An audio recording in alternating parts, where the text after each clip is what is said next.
आणि आता बातमी आहे पंढरपुरातून विद्युत रोषणाईने पंढरीचा भक्ती मार्ग उजळलाय। विद्युत रोषणाईत श्रीकृष्ण अवतार आणि महादेवाची प्रतिकृती साकारण्यात आलेली आहे। पंढरपूरमध्ये सध्या धार्मिक कार्यक्रमांची रेलचेल आहे। पंढरपूर रसकथा आणि शिव महापुराण कथा अशा दोन धार्मिक कार्यक्रमांसाठी भाविकांची गर्दी होतीये।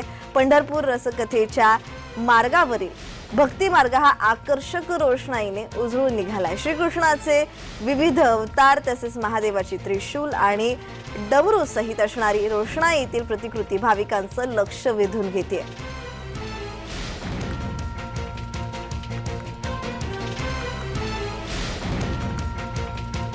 विद्युत रोषणाईने पंढरीचा भक्ती मार्ग उजळला। विद्युत रोषणाईत श्रीकृष्ण अवतार आणि महादेवाची प्रतिकृती साकारण्यात आली। तर पंढरपूरमध्ये सध्या धार्मिक कार्यक्रमांची रेलचेल आहे आणि पंढरपूर रसकथा आणि शिव महापुराण कथा अशा दोन धार्मिक कार्यक्रमांसाठी भाविकांची गर्दी होतीये। पंढरपूर रसकथेच्या मार्गावरील भक्ती मार्ग हा आकर्षक रोषणाईने उजळून निघालाय।